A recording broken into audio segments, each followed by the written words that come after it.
দাদারা কাকারা আপনাকে আমি শুধাতে যাই। আমি একটা কথা শুনলাম কি আপনার বিটির বিহায় জমিন দমে বেচে, তো আমি একটা রিকোয়েস্ট, এ বাবা বিটিটাকে জমিনটা দিয়ে দাও না। যদি অত সমস্যায় আছে, যদি সমস্যা আছে, তো আজ এইটা সামাজিক বাত বটে, সবে সমাজের গল্প বটে। এইটা আমরা যদি বিটির বিয়ায় বেচে নিয়ে সব সিরাই দিব, তারপরে আমাদের কাছে বাঁচবে কি, আমাদের কাছে থাকবে কি? বিটির পরে যে আমাদের নাতি ছেনা, আমাদের নাতি পুতা কি বলে আপনি, এই যে নাতি ছের নাতি পর নাতি, ওদের কাছে বাঁচবে কি? সেই জন্য আমি আজকেও বলছি, আমি ধানবাদেও বলে, আমি বোকারও বলে, আমি রাঁচিও বলে, আমি হাজারিবাগে বলে, আজকে আমি পুরুলিয়াও বলছি, মাটির সঙ্গে সমঝোতা, মাটিকে বাঁচায় নিয়ে রাখো, এই মাটিটাকে বাঁচায় নিয়ে রাখো। এই দাদিরা, আমি কি মিথ্যা বলছি? এটা সত্য কথা না?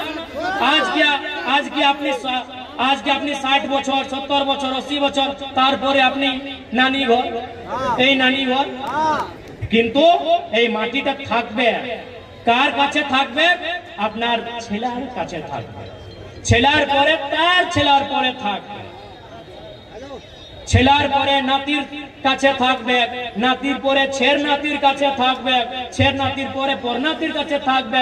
সেই জন্য এটা আমাদের জল জমি রঙিন, আপনারা মায় মাটি, এই মাটিকে বাঁচাতে হবে। এই মাটিকে বাঁচবার জন্য আমাদেরকে যেটা করতে হবে, আমরা পিছু হাঁটি নাই, আমি আগেই জানাইছি, আমি সবাই আগে জানাইছি। অত যে আন্দোলন ছিল এই মাটির জন্য ছিল, অত যে আন্দোলন ছিল এই মাটির জন্য আন্দোলন ছিল না দাদুরা? আমরা চাষার লোক, আমরা আম্বানি আডানি নাই বটে, আমরা চাষার লোক, আমরা হার জুতবার লোক, আমরা মাটি করবার লোক। আর এই মাটিটা আমরা হাড় মাংস গলার পরে বানাইছি না। এই মাটিটা কি আমরা কেউ ফ্রি পকেটে দিয়েছি? এই মাটিটা কি আমরা কেউ উপহারে দিয়েছি? নাই, এই মাটিটা বড় যতনে আমরা রাখেছি। আমাদের ধনবাদী বোকারে গিরিডি একটা কহাওয়াত আছে, একটা গাল আছে, একটা গার আছে, কি বলে, ইয়ারে মুজারা কারা করা গেলতে ছিলে কি রে যে আজকে খাবার মাইনছে? আপনি কিনা বলে এই নেতা দিয়ে এখানে কি বলে, हमने हुआ कहते नहीं काढ़ा करे गया है ना, जो खाई ले मांगे काढ़ा, আপনিও কারা বলে না? কারা বুঝতে পারি না? এই মায়েরা মাসিরা কারা বুঝতে পারি? কারার মানে কি? আমি শুধাচ্ছি একটা কথা, আমি তখন ছোট ছিলাম, আমাদের নানি আমাকে গাড়ি দিল, ইয়ারে মুহুজারা তুমি কাঢ়া করতে গেলছিলে রে যখন খাবার মাংছি, তো আমি ওকে শুধালি কি নানি মুহুজারা মানে তো গায়ের বটে, এটা একটা গালি বটে মুহুজারা, এই কাঢ়ার মনে কি বটে আমাকে বুঝাও। তো আমার নানি বললাম কি আমি নাই জানি কাঢ়ার মনে কি, আমাদের মায়ে গায়ের দিয়েছিল সেই জন্য আমি তোমাকে দিয়েছি। আমি বলে এইভাবে চলবে না, আমাকে বুঝাতে হবে কি কাঢ়ার মনে কি।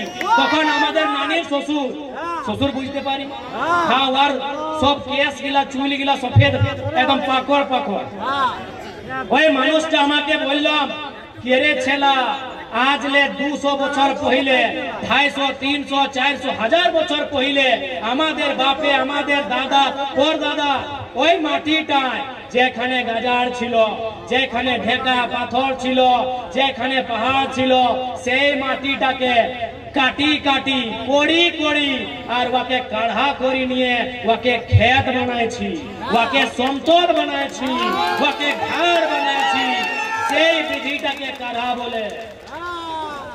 তো আজকে যে আমরা যে গ্রাউন্ডে বসেছি না, গোবিন্দ মাহাতো গ্রাউন্ড নয়, আজকে যে আমরা গোবিন্দ মাহাতো যে টানি বসেছি না, এই টানটাও এক সময় গাজাল ছিল, ঢেকা পাথর ছিল, কাঁকড় ছিল, কাঁটা ছিল, সেই কাঁটা গিলাকে, সেই কাঁকড় গিলাকে আমাদের পূর্বজে গোয়তা সে শাবল করি সাফ করেছে, ওই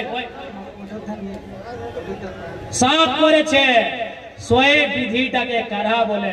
আপনি বাতাও তো আজকে ছেলা, আজকে বিটি ছেলা কাঢ়া করতে পারবে? আজকে ছেলেরা কাঢ়া করতে পারবে?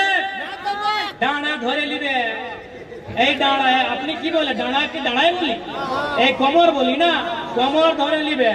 এই মেহনতে আমাদের পূর্বজ এই মাটিটাকে কারা করেছে, তো এটা আমাদের মেহনতের জিনিস বটে, সেই জন্য মাটির লড়াই লড়তে হবে।